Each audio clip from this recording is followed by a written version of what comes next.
estou aqui num parafuso, pastor Tadeu, porque Deus tem dado a nós, ali na igreja, nesses últimos dias, principalmente no início do ano, uma palavra que tem mexido e revolucionado a nossa igreja. Tem sido algo assim que tem feito a gente levantar. E é lógico que não foi uma mensagem só, nós aproveitamos os 12 dias e viemos pregando sobre os 12 dias, falando sobre a segunda milha. Mas, nesses últimos dias, eu estive passeando um pouquinho em Mongaguá com a minha esposa, estamos só eu e ela, né? Depois de 30 e poucos anos de casado, falei para ela, enfim, sós. Né? Depois de 33 anos de casado, enfim, sós. E aí, então, nós fomos para lá desfrutar um pouquinho, passear um pouquinho, e ali Deus nos deu uma palavra tremenda sobre o Éden. Sobre o Éden. E essa palavra está no meu coração. E aí eu vim para cá, eu orei, pedi a Deus, o que eu prego lá? Né? Eu não gosto de repetir mensagem, mas essas mensagens eu tenho repetido. Eu acredito que Deus quer falar conosco através dela. E aí eu fiquei entre a segunda milha e o Éden, né? Que são revelações de Deus ao nosso coração, que vale a pena a gente observar. Mas aí então eu vou fazer assim, eu não vou pregar sobre a segunda milha, mas eu vou só passar uma ideia, se me permita, Deus. Chamo de Tadeu pela liberdade que eu tenho, tá? E estar passando aos irmãos aquilo que Deus tem ministrado ao nosso coração. A palavra que Deus diz lá, se você quiser abrir em Mateus capítulo 5, no versículo 41. 41 mesmo, né? Isso. Mateus 5, 41. Deixa eu ver, que hora que você falou que termina aqui? 8 horas? 8h30. 8h30? Tá bom.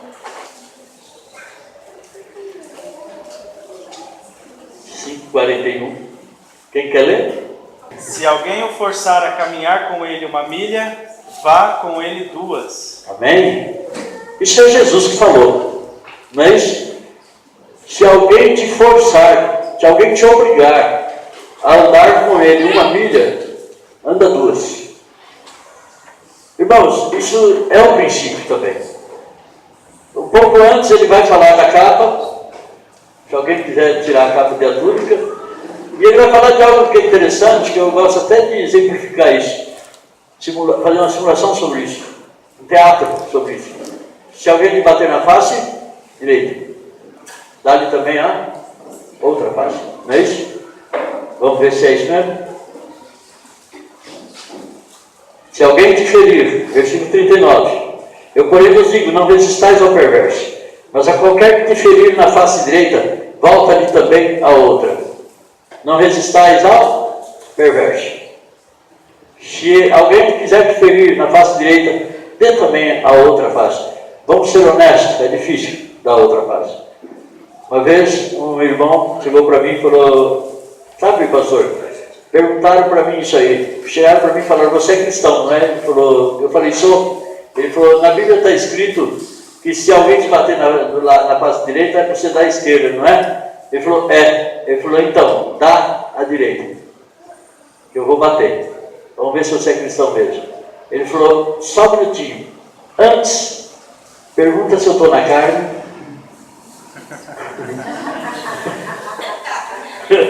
Ou se eu estou no espírito. Se eu estiver no espírito, eu te dou. Se eu estiver na carne, você vai saber de onde eu vim antes de ser cristão. Né? Mas aí eu observando que Cristo não nos coloca em situações absurdas. Jamais. Jamais Ele nos coloca em situação de absurdo. Tudo há um propósito, há uma lógica. E eu fiquei pensando comigo, como é que eu sou direito. Se eu quiser bater no pastor Tadeu, vem cá, Tadeu, deixa eu tirar a bronca. Deixa eu tirar a bronca, aproveitar. Lembra quando você tinha 16 anos, você não ouviu meus conselhos? Veja bem, olha como nós estamos. Jesus falou para bater aonde? Amar, né? Amar. Na face direita. Qual é a face direita? Essa aqui. Irmão, como é que eu vou bater na face direita dele? Só se eu bater com as costas da mão. Com as costas da mão não é bater. Com as costas da mão é humilhar. Jesus não está falando se alguém quiser te humilhar. Jesus está te falando se alguém quiser te bater. Quem quer bater, vai bater assim. Quem quer machucar, bate assim. Eu quero dizer uma coisa para você: o perverso não bate, o perverso humilha. Então fica tranquilo quanto a esse texto. Não é tão fácil assim de bater. Mas se eu humilhar ele, ele dá o outro lado. Aí quem fica humilhado sou eu, porque eu queria bater, não humilhar. Deu para entender? Amém? É isso aí. Deus abençoe. Aplaude o Senhor Jesus pela ministração. E aí Jesus continua dizendo: se alguém te obrigar a caminhar 1 milha, ande 2. Sabe por quê, irmãos? Porque a primeira milha, ele está falando isso num tempo onde os judeus, eles eram dependentes, vamos dizer, escravos, né? Dominados, vamos dizer escravos, vamos dizer dominados pelo povo romano, por Roma. Então, o soldado romano, ele tinha o direito de, se ele estivesse levando uma mala pesada ou qualquer coisa, e ele encontrasse um judeu e ele tivesse que andar no espaço com esse judeu, com essa mala, ele não precisaria carregar aquela mala, aquele peso, porque ele era cidadão romano. Então ele chamava o judeu e falava: leva para mim. Por isso que Jesus fala em forçar, em obrigar. O judeu não faria isso de boa vontade, mas se te forçarem a fazer, leva. Quando terminar, chegar lá onde ele quer, pergunta se ele quer caminhar mais 1 milha. Por quê? Porque Jesus quer dizer que em todas as situações nós somos livres. Tudo depende do nosso modo de ver as coisas. Se te forçar a caminhar 1 milha, caminhe 2. A primeira você é forçado, na segunda você que é o dono da situação. Porque é você quem está decidindo agora, não é mais o romano. Amém, Jesus. Amém? Jesus está querendo te colocar por cima, mesmo em situações difíceis. Mesmo em situações conflituosas. Jesus quer dizer para nós hoje que se nós tivermos boa vontade, nós vamos transformar o que é amargo no doce. Nós vamos conseguir transformar a nossa tribulação em momentos de alegria. Nós vamos conseguir transformar as nossas lutas em forças para continuar enfrentando a luta. Não porque o inimigo nos ataca, mas porque agora nós é que atacamos. A segunda milha requer inteligência. A segunda milha requer disciplina. Verdade. Você entrou na igreja a primeira vez, você foi forçado por uma situação. Você foi forçado por uma enfermidade. Você foi forçado por um lar que estava em decadência. Você é forçado por uma enfermidade que o médico desenganou. Você é forçado por algo que só você sabe que trouxe você para a igreja. Você não veio voluntariamente, você não veio feliz da vida. Você veio porque falaram para você que Jesus poderia resolver aquele problema. Então você veio forçado por uma situação. Jesus agora me fala assim: se você veio forçado por uma situação, continue caminhando agora por uma decisão livre sua. Eita Deus! Amém? Se você já faz a obra do Senhor, porque o pastor Tadeu te escalou, porque você sente o chamado. Chamado escraviza. Chamado faz a gente não voltar para trás. Chamado empurra a gente, ele impulsiona, não é verdade? A gente quer parar, mas o chamado nos obriga a caminhar. Oh, para de andar obrigado. Cumpra seu chamado com alegria. A palavra do Senhor não diz que nós devemos continuar fazendo com obrigações. Apesar de que Paulo vem falar: eu sou obrigado. Paulo fala isso. pesa sobre mim essa obrigação, esse cuidado. Então eu sou obrigado, mas eu faço com alegria aquilo que eu sou obrigado. Muitas vezes nós temos que estar na casa do Senhor para dar exemplo para os nossos filhos, para os nossos netos, muitas vezes para os nossos amigos, muitas vezes para apresentarmos diante do nosso Deus, diante dos nossos pastores, mas aquilo que o Senhor quer nos falar hoje é: caminhe a segunda milha, mas com alegria, servir ao Senhor com alegria, e quando se apresentar a Ele, por favor, comece a cantar louvores para Ele ama ouvir a sua voz. Amém? Com alegria no coração. Chega da gente entrar na igreja como se fosse um ofício fúnebre. Eu estava vendo, olha a paz, o Zeca Pagodinho falando. Ele falando dos ofícios fúnebres, que hoje não é mais a mesma coisa. Ele fala, naquela época era tão feliz, quando meu avô morreu foi uma alegria. Não porque ele havia morrido, mas porque ele ia ter festa. A família se reunia, na linguagem deles, nós íamos comprar cerveja, era 4, 5 engradados de cerveja que chegavam, e ficavam jogando truco, e o caixão ali, o defunto ali, mas eles estavam ali brincando, a família se via, gente que não se via há muito tempo se abraçava, era festa, eles cantavam, eles faziam festa. Olha só, as pessoas do mundo dizendo que mesmo no meio da diversidade é possível fazer festa. Está na hora da gente tornar a segunda milha. Está na hora de nós começarmos a andar com o Senhor e servir ao Senhor com alegria. Quando viram a igreja falar como Davi, ele entendia a segunda milha. Ele dizia: alegrei-me quando me disseram, vamos à casa do Senhor. Amém? Agora eu vou emendar com outra mensagem. Como é que isso é possível? Quero que você abra sua Bíblia comigo, ali em Colossenses capítulo 1. Essa palavra o Senhor tem ministrado ao meu coração e eu preciso falar para você. Eu passei por uma experiência, irmãos. Esses dias atrás, tem coisa de 2 meses, mais ou menos. Foi no final do ano passado, né? Isso, dia 12 de novembro, se não me engano. E eu fui fazer uma, não vou falar pequena cirurgia, não existe pequena ou grande cirurgia, existe cirurgia, né? E uma cirurgia, assim, eu considero simples, né? Na mão. Eu tinha um problema aqui, uma doença causada pelo próprio organismo, que vai puxando os dedos. Eu orei muito a Deus, eu lembrava daquela passagem do homem que entrou com a mão mirrada, e falava: Deus, eu estou entrando com a mão mirrada. E eu saía com a mão mirrada, porque eu não vi Jesus fazer, foi nada. Eu falava: ô Jesus, o Senhor fazia, o que o Senhor está fazendo agora? Né? A gente muitas vezes tem que entender que naquela época, aquele homem não tinha as condições que hoje nós temos.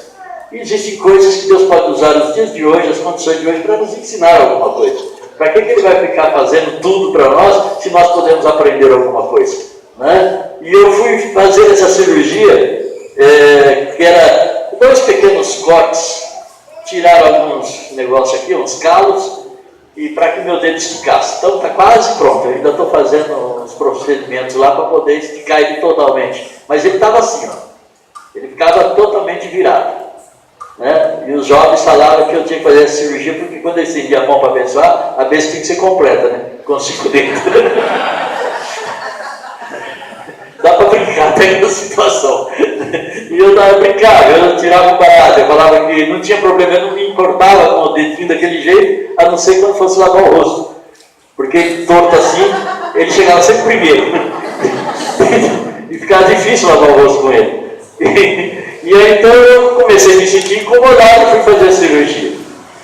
Não tinha problema nenhum em relação à cirurgia, fui lá, fiz a cirurgia, para fazer a cirurgia. Só que não é doença de velho não, gente, é coisa que acontece com qualquer um. Começou a me atacar uma bursite. Alguém já sabe o que é bursite? Eu já tenho bursite? É horrível, né?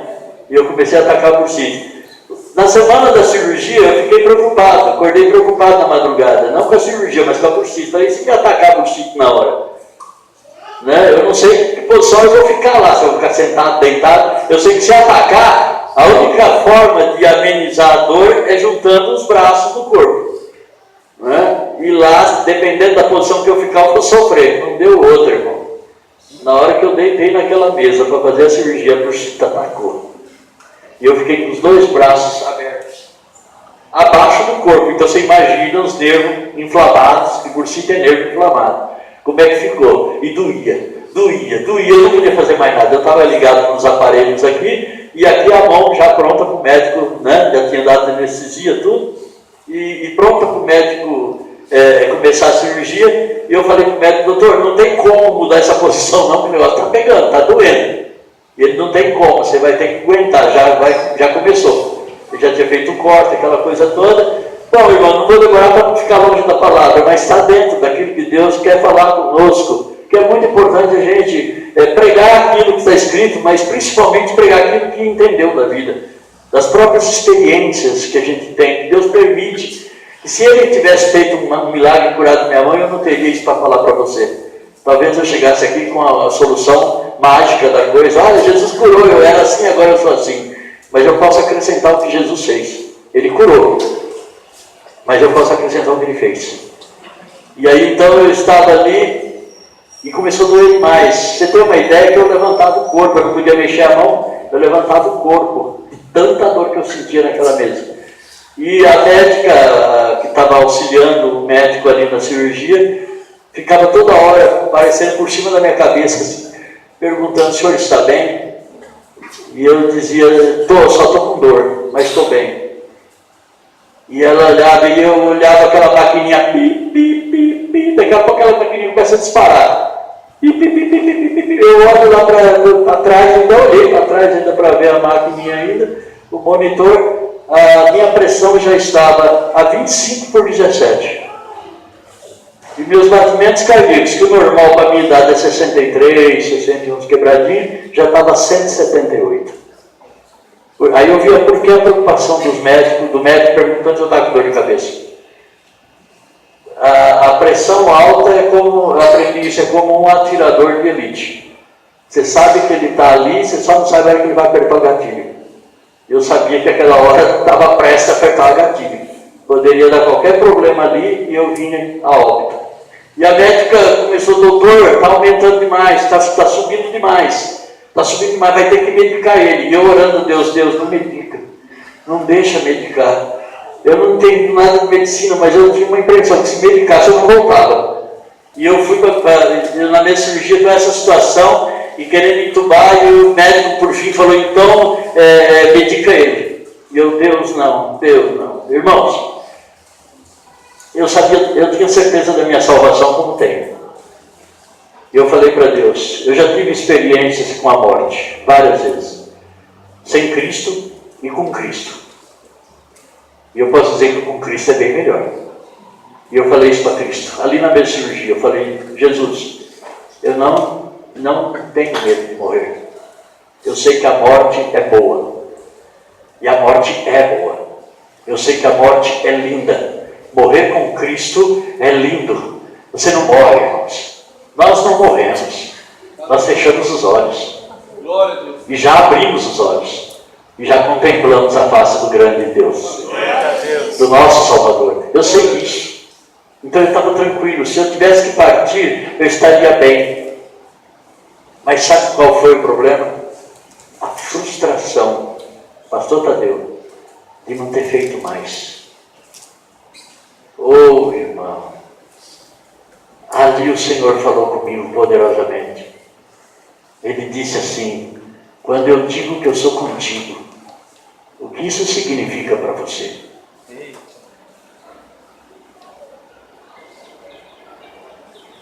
Quando eu digo que eu sou contigo, quantas vezes você já ouviu isso? O Senhor é contigo. Aleluia. O que isso significa para você? Se Ele é conosco, por que nós paramos diante de qualquer dificuldade que surge? Oh, irmão, uma frustração, uma tristeza. Deus, eu podia ter feito mais. Pastor Tadeu, eu vi como é fácil a gente fazer mais. É fácil fazer mais. Deus me mostrou, é fácil, muito fácil fazer mais. Quer ver um exemplo? É só fazer. Tem dificuldade em fazer? É só fazer. Quando o dia chegar, a parábola dos talentos nós vamos viver. Me apresente os talentos. Aí vem a frustração, irmãos. A certeza da salvação é uma maravilha, mas a frustração, saber que podia ter feito muito mais. Sabe aquela casa própria? Pode ser. Sabe aquele carro na garagem? Pode ser. Pastor Tadeu, sabe aquele monte de igrejas, congregações e células? Pode ser. Sabe o crescimento ministerial? Pode ser. Sabe você que deseja, almeja o episcopado? Pode ser. O que está te segurando? Um tempo atrás Deus falou comigo que eu tenho que orar. Não é para a obra crescer. A obra não precisa de mim para crescer. Eu tenho que orar para que eu não atrapalhe a obra de crescer. Porque a parábola que Jesus fala ali do semeador, diz que o semeador sai a semear, não é isso? E ele semeia o que? O trigo, não é isso? E ele vai para casa e vai dormir, não é isso? No outro dia o trigo já cresceu, não é isso? Diz que ele orou. Diz que ele ficou desesperado. Não. Diz que ele só semeou. Porque um vai plantar, o outro vai regar. E pastor Deus, se tiver crescimento, o crescimento vem do Senhor. Enquanto nós dormimos, o Senhor trabalha por nós. Aleluia. Então não se limite, igreja. Não se limite. E mais uma coisa que eu tenho falado, que Deus falou comigo, vai e fala onde você for. Não há tempo para arrependimento na última hora. Porque o que vai prevalecer é a sua consciência naquela hora. Se você estiver em paz com Deus, sua vida consertada diante de Deus, aleluia. Se não tiver, conserta agora. Porque naquele momento, não tem negócio de 3 minutos, 10 minutos não. Depois que o coração para de bater, a pessoa fica de 3 a 10 minutos viva. Ainda há chance de ressuscitar essa pessoa. Estou falando bobagem? Não é verdade? Eu pensava que nesses 3 minutos a pessoa ia refletir, Jesus me perdoa. Não. O coração está batendo, é esse o momento que você pedir perdão. É esse o momento de você consertar. Sabe por quê? Porque naquela hora, sabe o que Deus falou comigo para encerrar essa parte? Deus disse para mim assim, quando eu estava, Deus, não deixa me medicar, Deus. Não deixa não. Se eu quiser eu vou com o Senhor. Mas eu queria ficar mais um pouco. Eu queria construir o que eu não construí. Eu queria fazer o que eu não fiz. E Deus falou comigo assim, isso é lindo, irmãos, é maravilhoso. Construa um altar. Aí eu comecei, então minha alma canta-te, Senhor. Só no pensamento, só no espírito. Grandioso és tu. E dava aquelas levantadas na dor. Grandioso és tu. Escutava a médica, está subindo, está aumentando, e o médico lá vai ter que pegar, chama, vai lá buscar o remédio, chama, for buscar o remédio lá. Quando volta, não volta com o remédio. Eu falei, graças a Deus, mas voltou com o chefe da junta médica para ele avaliar a situação. Ele parou, olhou para o monitor, falou alguma coisa com o médico e foi embora. Depois eu conversei com o chefe da junta, ele falou, não tinha mais nada para fazer. Você entendeu? Não tinha, o médico falou, não tinha mais nada, continua a cirurgia. Ou ele sobrevive ou ele morre. Não adiantava medicar, não adiantava parar a cirurgia. Ele falou, já estava quase no fim da cirurgia. Tinha que continuar e vamos dizer assim, seja o que Deus quiser. E Deus falou, agora você vai lá e fala que não há tempo. É muito rápido. Então o que você tiver que fazer, faz agora. Não deixe que limites venham te parar. Não deixe que traumas venham te parar. Não deixe que o que os outros pensem venham te parar. Não deixe que as crises financeiras que o mundo cria para eles, não é para você, venha te parar. Levanta. A palavra de Deus diz que nós somos como águia. Na tempestade, a águia levanta voo. Voa acima da tempestade. Até a tempestade passar, depois ela retorna novamente. Amém? Use a tempestade para levantar voo. Amém. Amém? A palavra de Deus diz aqui, deixa eu controlar aqui. Vixe, já está na hora de terminar. A palavra de Deus diz aqui, em 1 Colossenses capítulo 1, versículo 21. Olha só que coisa tremenda. Acharam? E a vós outros também, que outrora erais estranhos e inimigos no entendimento pelas vossas obras malignas, agora, porém, vos reconciliou no corpo da sua carne, mediante a sua morte, para apresentar-vos perante ele, santos, inculpáveis e irrepreensíveis, se é que permaneceis na fé, alicerçados e firmes, não vos deixando afastar da presença do Evangelho que ouviste e que foi pregado a toda criatura debaixo do céu, e do qual eu, Paulo, me tornei ministro. Amém? Deus está nesse lugar.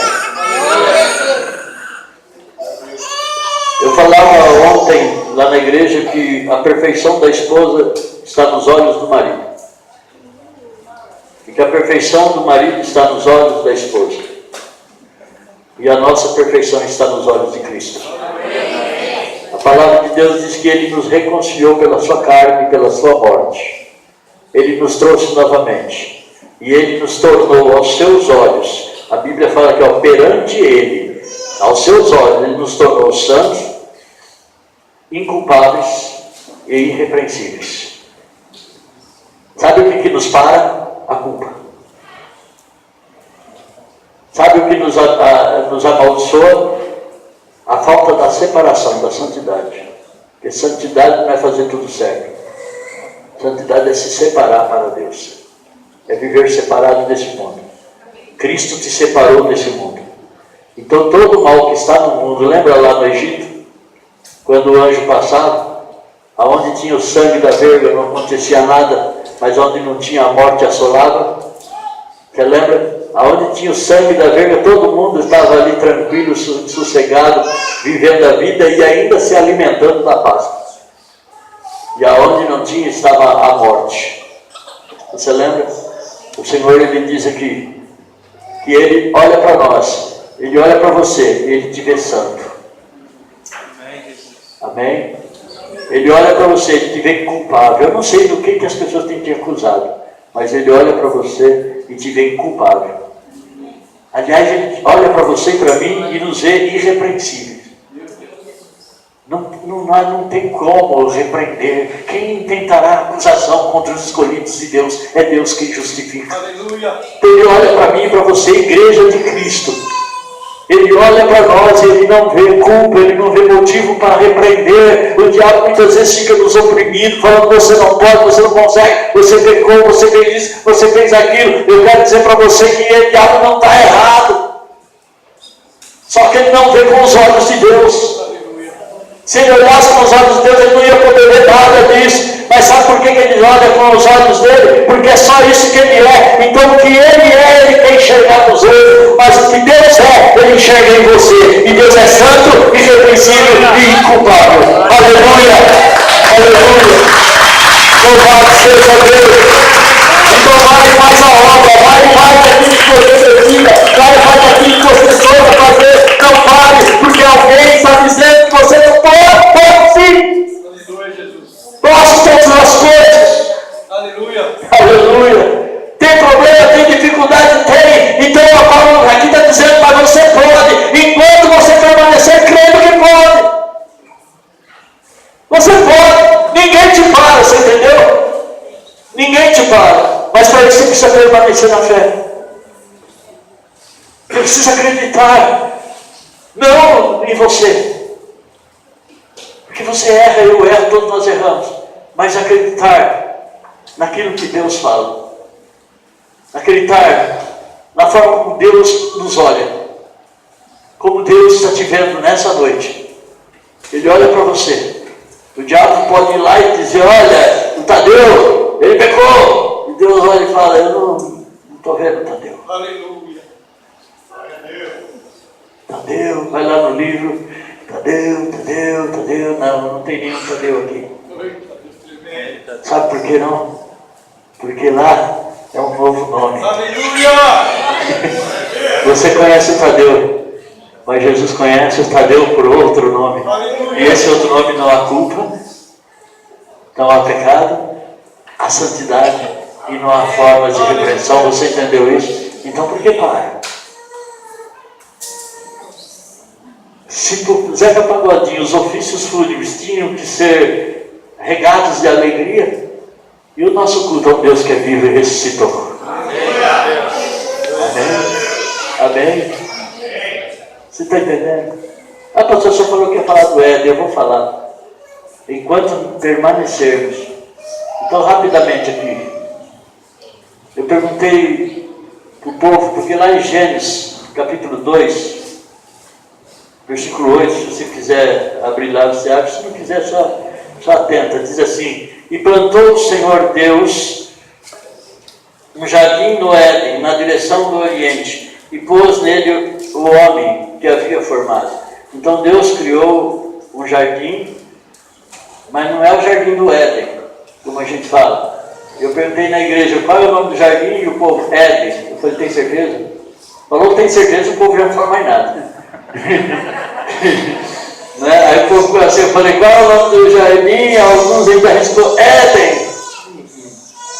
Éden é a região. O jardim foi plantado no Éden, na região do Éden. E o Senhor formou o homem da terra e colocou o homem no jardim.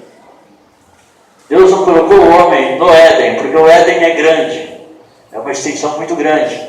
Ele colocou o homem no jardim. E Éden, ele tem uma, segundo Miles Monroe e outros teólogos aí, o Éden ele tem uma explicação do hebraico muito complicada. Porque Éden significa moradia fixa. Steppe, lugar para se morar. Também tem o significado de prazer, de delícia. São significados pelo hebraico. Mas tem um significado muito forte, que é a presença de Deus. Éden significa a presença de Deus. Então Deus pôs o homem no jardim e disse: guarda o jardim e cultiva o jardim. Está no Éden. E agora, olhando para o significado, guarda esse prazer e cultiva esse prazer.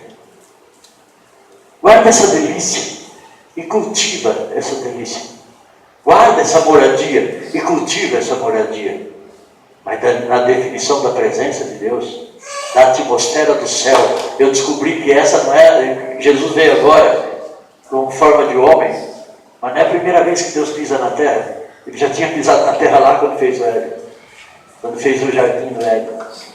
E então, na definição da presença de Deus, da atmosfera celestial na terra, aonde o homem foi colocado, Deus, a Bíblia, nós podemos entender que a Bíblia diz assim: e Deus plantou um jardim na presença dele, e colocou o homem na presença dele, fez o homem e colocou na presença dele, e disse: agora guarda a minha presença, e cultiva a minha presença. Não é só guardar, é também cultivar. Quando você guarda, você tem. Quando você cultiva, cresce, aumenta. Você está entendendo? Pastor, como é que eu vou fazer mais? Como é que eu vou crescer mais? Guarda a presença de Deus e cultiva a presença de Deus. Pastor, como é que eu vou ser visto irrepreensível, inculpável e santo aos olhos de Deus? Guarda a presença de Deus.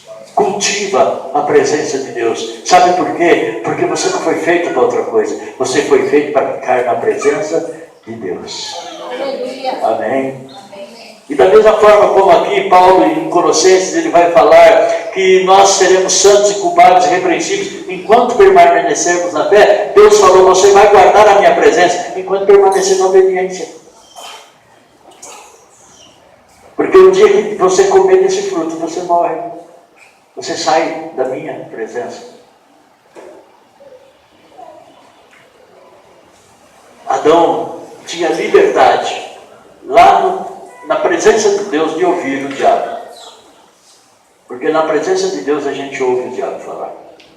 Ou não. Aliás, quanto mais você está na presença de Deus, mais você vai ouvir o diabo falar. Eva não existia ainda. O homem estava solteirão. Deixa eu já falar com você como é que você vai cuidar da sua família. Eita Deus. Então eu vou te dizer para você, para dar certo com a sua família, você tem que andar na minha presença, guardar a minha presença e cultivar a minha presença. Eita, Amém? verdade, Senhor. Irmãos, eu tenho que parar por aqui. Amém?